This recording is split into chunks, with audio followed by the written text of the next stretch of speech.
want to turn now to other breaking news because there's a shakeup in the Pentagon's top ranks, making major waves at home amid new escalations in the Iran war. Defense Secretary Pete Hegseth fired the Army's top officer, Randy George, asking him to put in his retirement papers and step aside effective immediately, according to a DoD official. George is a Biden nominee who had more than a year left in his 4-year term as Army Chief of Staff. His departure comes as the Washington Post reports 2 other Army generals have been shown the door. That's according to 2 defense officials who spoke on condition of anonymity. Want to bring in Washington Post Pentagon reporter Dan Lamothe. Dan, what's your understanding of what's happening here? Secretary Hegseth has had an interest in kind of turning over the senior military leadership for some time here. He's been very pointed about doing so. He has not always explained why he's doing so.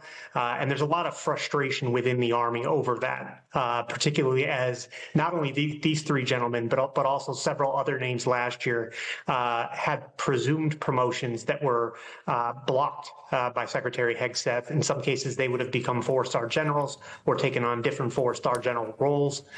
Those positions also were blocked. So it's kind of a part of a larger pattern here. Yeah, I was going to say none of this is happening in a vacuum because Hegseth has now removed more than a dozen senior military leaders from their positions, including all but 2 Joint Chiefs. You can see their names and faces on the screen. What's the impact of that, especially in the midst of an ongoing war with Iran? I think the impact really is cumulative at some effect. The military is built where any one leader probably can be replaced, and within a short period of time, the military can move forward. But when you start taking out many leaders, multiple services, multiple Joint Chiefs, there's a cumulative effect to that where you start wondering how much institutional knowledge has been lost, how many points of contact that these generals have where they can reach back to allies, partners, adversaries, and affect change in a crisis. Yeah, there's a reason that experience matters, especially in roles like this when the stakes are so high. And the stakes are so high given the news that we've been reporting over the course of the past hour. I wonder what you're hearing from your Pentagon sources about this search operation for an American pilot in Iran, if you have any sense of what led to that jet going down, too. I don't at this point. I would note we did have fighter jets that went down earlier in the conflict. And in that case, they landed in Kuwait.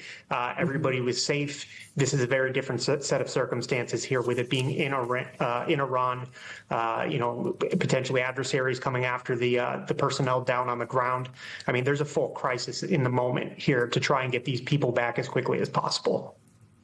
I would also argue that this is why you need an experienced and solid Pentagon press corps. I'm thankful that you are still a part of it, even if they don't want you in the briefing room. Dan Lamothe, thank you for joining us.